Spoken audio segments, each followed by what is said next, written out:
हमारे ये एरिया की हीरो है। क्या बात है। देखिए यहाँ पे एक और, आपका क्या नाम है? हकीम नाम है, सामने मेरी देखिए इनका नाम हकीम है और ये कह रहे हैं कि ये हमारे एरिया के हीरो हैं। तो ऐसा सुन करके बहुत अच्छा लगता है जब एक दूसरे की तारीफ आस पड़ोस के लोग करते हैं। थैंक यू सो मच, बहुत अच्छा लगा आपसे मिलकर। थैंक ये खिचड़ी घर को आज 65 दिन हो गया, बाकी सब एनजीओ थक गई, यू। तब भी ये खिचड़ी घर अविरत चल रहा है, बिना किसी सरकारी सहाय के, बिना किसी गवर्नमेंट के फंड के।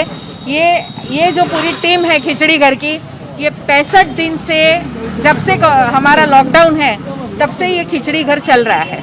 आपके जरिए चल रहा है। ये कौन टीम है? आप लोग हैं? मैं चलते चलते मैं शांति नगर के सेक्टर 9 के एरिया में हूँ। यहाँ पे मुझे गीता जैन जी दिखी, एमएलए गीता जैन जी दिखी, और यहाँ पे मुझे ऐसा पता चला कि खिचड़ी घर। क्या नाम है आपका? मेरा नाम राजेश परब, शिवसेना उपशहर प्रमुख। जैसा अभी गीता जैन जी ने बोला कि 65 डेज से आप लोग यहाँ पे खिचड़ी घर चला रहे हैं, तो अतुल भाई जी क्या बोलना चाहेंगे आप इस बारे में? बस मैं तो ये लॉकडाउन का एक सेवा का हमको मौका मिला, और ये सद्भावना खिचड़ी घर हम लोग लास्ट 3 साल से चला रहे थे।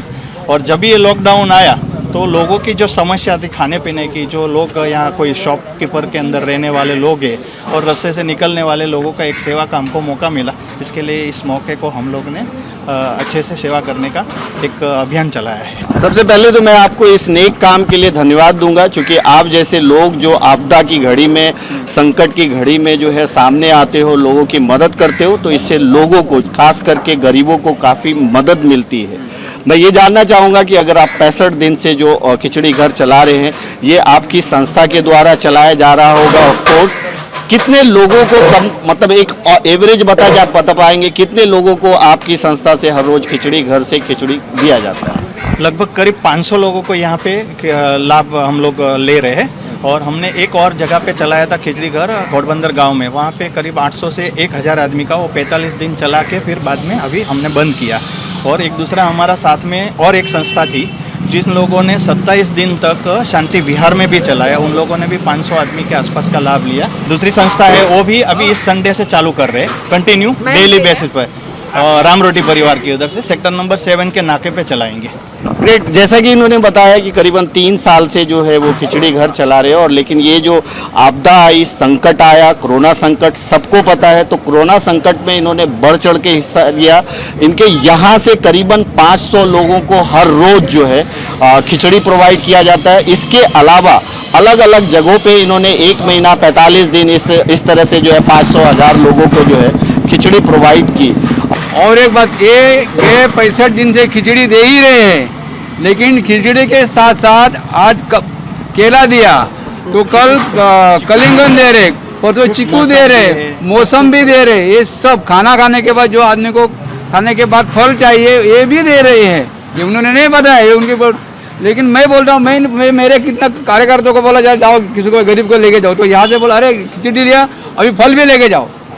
ये इतना सुविधा के 62 दिन से अतुल भाई और उनके सब कार्यकर्ता, सब फ्रेंड सर्कल लोग कर रहे हो, यहाँ भी कर रहे, उधर अपना सेक्टर 3 में भी चालू है।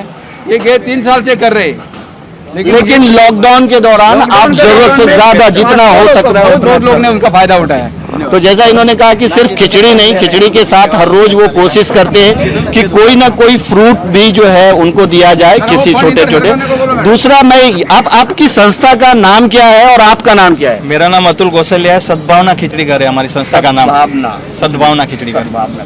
मैडम क्या बोलेंगे ऐसे लोगों के बारे में जो समाज में निस्वार्थ बढ़ चढ़ करके हिस्सा लेते हैं? इन्हीं लोगों के कंधों पे शायद अच्छाई और हमारा शहर जो बहुत सारे लोग भूखे नहीं मर गए, इसीलिए क्योंकि इनके जैसी एनजीओज आगे आ रही है जो बिना किसी उन्होंने अपनी एडवर्टाइज भी नहीं की, शायद उन्होंने आके आपको कभी कांटेक्ट भी नहीं किया कि आइए हमारे यहाँ ये लीजिए, लेकिन अपना काम शांति से किए जा रहे हैं। मुझे मालूम पड़ा, मैं भी आज इनको विजिट देने आई, एक भी पैसा किसी से भी नहीं ले रहे, कहीं से कोई फंड नहीं, कोई कॉरपोरेशन का फंड नहीं, कोई सरकारी फंड नहीं। ये अपने आप में एक ग्रुप है जो अपने आप मिल के कर रहे हैं। बहुत अच्छी बात इन्होंने मुझे बताई, बोले पहली बार मेरी बीवी ने किटी के पैसे निकाल के मुझे दिए कि लॉकडाउन में आप ये सेवा कर रहे हो, नहीं तो बीवियां जल्दी किटी के पैसे निकाल के नहीं देती, पर इनकी बीवी ने किटी के पैसे निकाल के दिए कि आप सेवा कर रहे हो। तो ऐसे तो बहुत सारे उनको मिले हैं फंड, लेकिन मेरा कहने का मतलब ये है कि बहुत शांति से, बिना किसी प्रसिद्धि लिए, बिना किसी शो शा के, बिना किसी फोटोग्राफी के, ऐसी संस्थाएं हमारे शहर में है।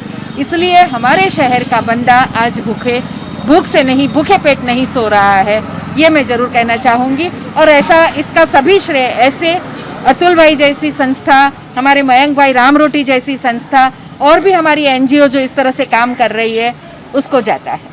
दोस्तों, जैसा कि मैं आपको अक्सर कहता हूं कि जब इस तरह की कोई संकट आती है तो ऐसे हजारों लाखों हाथ जो है समाज में मदद के लिए सामने आते हैं और इसकी वजह से गरीबों को, जो जिनको ज़रूरत है, उनको मदद मिलती है और उनको परेशान नहीं होना पड़ता है, कहीं ना कहीं उनको भूखे नहीं रहना पड़ता है। मैं फिर से बोलता हूँ, सरकार की मदद आते आते तो बहुत देर हो जाती है, किसी को मिलती है, किसी को नहीं मिलती है, लेकिन समाज में ऐसे लोग जब रहते हैं, ऐसे लोग अपने अपने इलाकों में ऐसे हजारों लाखों हाथ है जो मदद के लिए बढ़ते हैं, निस्वार्थ सेवा करते हैं। कुछ लोग इंडिविजुअल करते हैं, कुछ लोग संस्था के जरिए करते हैं, लेकिन मदद पहुंचाने की कोशिश हर जगह जरूर करते हैं। आप कुछ बोलना चाह रहे हैं? हाँ, यहाँ हमारे यहाँ आज आमदार गीताबेन जैन ने भी हमको यहाँ एक मुलाकात दिया, तो इसके बदल हमारी संस्था भी उनका आभार मानती है। तो देखिए, ऐसे लोग, देखिए मैंने बहुत सारे न्यूज़ेस किए हैं इस लॉकडाउन के दौरान, जिन लोगों ने भी जो है लोगों को राशन के जरिए मदद किया है, फूड्स के जरिए मदद किया, लेकिन यहाँ तक मैं नहीं पहुँच पाया था। उसकी वजह यही है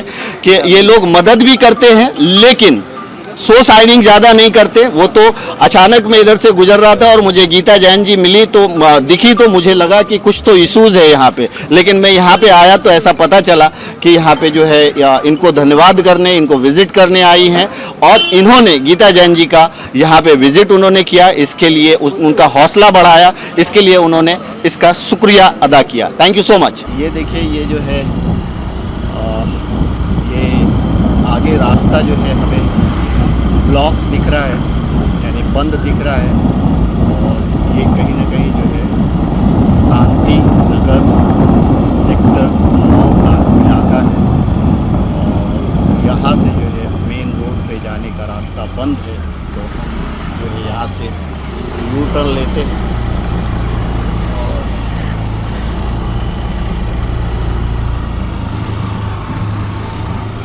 तो कमोबेश मुझे यहाँ भी वही शॉप खुली हुई दिख रही है जिसको कि परमिशन दिया गया है।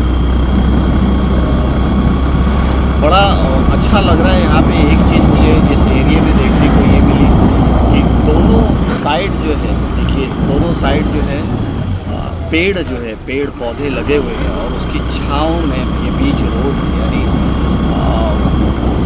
पेड़ जो है ऑक्सीजन क्रिएट करता है। ऑक्सीजन में पेड़ पौधे की वजह से हमें ऑक्सीजन मिलता है और ये जो नेचुरल, यानी जो इस तरह का जो है, इसी तरह से जो है पूरा हर जगह होना चाहिए कि दोनों आसपास जो है पेड़ पौधे होने चाहिए और बड़ा ही खूबसूरत लग रहा है। ये इलाका मुझे थोड़ा और ज़्यादा खूबसूरत लग रहा है।